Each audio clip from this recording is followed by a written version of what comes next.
आपकी अनुमति से राज्यपाल महोदय के अभिभाषण पर मुझे बोलने का मौका मिला, उसके लिए मेरी पार्टी का धन्यवाद।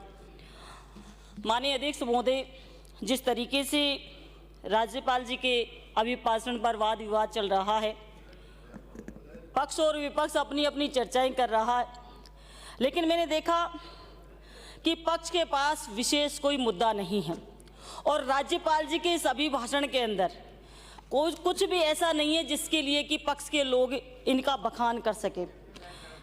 ये विवादास्पद शब्द बोलकर अपने आप को भाषण से बचा रहे हैं।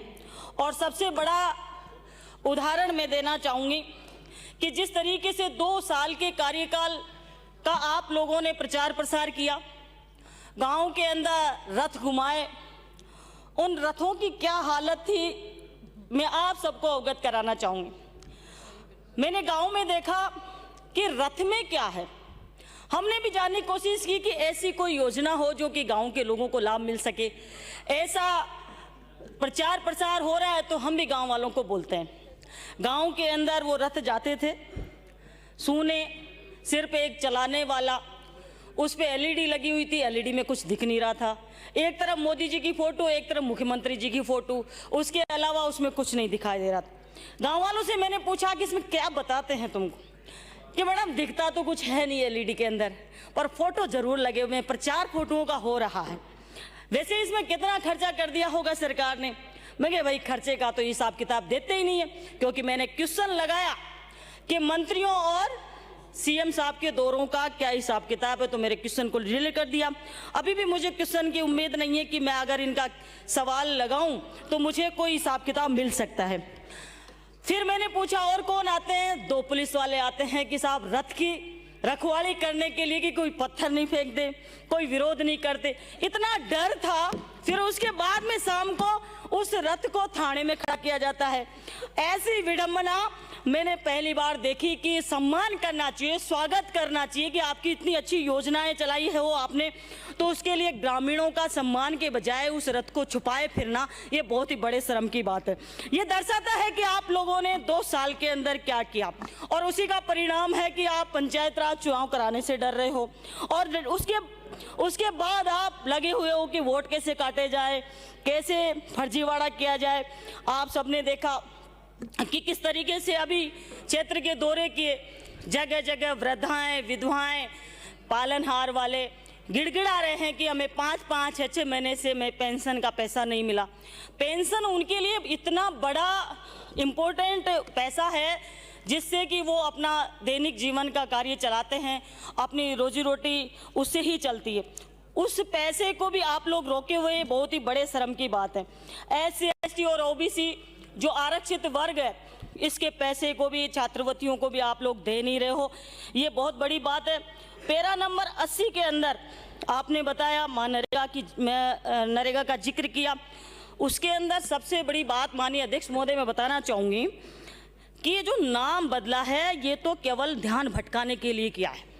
मुख्य तो ये है कि गरीबों का किस तरीके से अधिकार छीना जाए, किस तरीके से इनका ध्यान भटकाकर लोगों को कहेंगे साहब नाम बदल दिए इसलिए ये विरोध कर रहे हैं।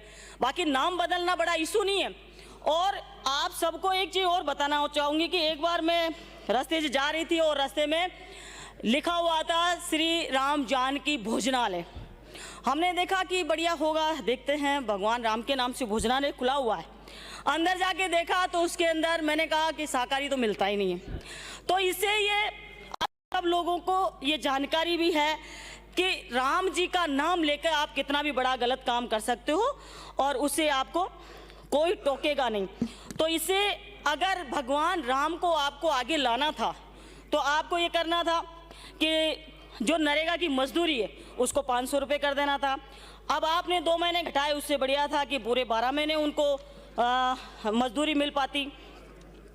आगे पंचायत राज वाला, आप लोग कहते हैं कि हमने पंचायतों का, ग्राम पंचायतों में डेवलपमेंट किया, ये किया, लेकिन मैं जानकारी देना चाहूँगी अध्यक्ष महोदय कि मैंने आज ही एक सरपंच से पूछा कि आपके पैसा कितना आता है। उसने कहा कि साहब पहले 2 साल पहले तो 25 लाख रुपए पर ईयर आ जाता था मेरी पंचायत में जनसंख्या के आधार पर, और 2 साल में 4 लाख रुपए आया। कितनी बड़ी बात है, कितना कम पैसा पंचायतों को दिया गया कि क्या विकास की उम्मीद कर सकते हैं।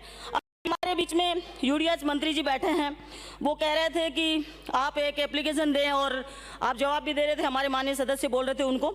मैं बताना चाहूँगी कि भ्रष्टाचार चरम सीमा पर है, और मैंने क्वेश्चन भी लगाया था सदन में। माननीय मंत्री जी ने भी ये जवाब दिया था कि जांच करवा ली जाएगी, वो भी आज तक दब गई। दूसरी, हमने पंचायत राज की जाँच, जिस सदन के अंदर, इस पवित्र सदन के अंदर पंचायत राज मंत्री जी ने बोला कि इनको आज ही मैं सस्पेंड करता हूं, और आज तक वो कर्मचारी अधिकारी भ्रष्टाचार करने वाले आज तक सस्पेंड नहीं हुए। ये आपका सबसे बड़ा उदाहरण है भ्रष्टाचार का। आपने प्रधानमंत्री पैरा नंबर 91 में आपने प्रधानमंत्री आवास की बात करी, अभी तक एक किस्त डली है, दूसरी किस्त के लिए जियो टैगिंग तक नहीं हुई गाँव के अंदर। और पैरा नंबर 102 के अंदर माँ बाड़ी की बात करी, 10-10 साल से बिल्डिंगें नहीं बनी। हमने जो कॉलेज खोली उच्च शिक्षा के अंदर, उसके अंदर बिल्डिंगें बना दी और कॉलेज खोल दिए, लेकिन उसके अंदर एक भी भर्ती आपने नहीं की। विद्यालय में, कॉलेजों के अंदर एक भी आपने लेक्चरर नहीं लगाए। विद्यालयों की क्या स्थिति है, शिक्षा की क्या स्थिति है, आप सबको, पूरे प्रदेश को पता है कि क्या स्थिति आज शिक्षा की है। शिक्षा के अंदर ट्रांसफर के अलावा कुछ हो नहीं रहा, कि ट्रांसफर इधर से उधर कर दो। अध्यक्ष महोदय, आपने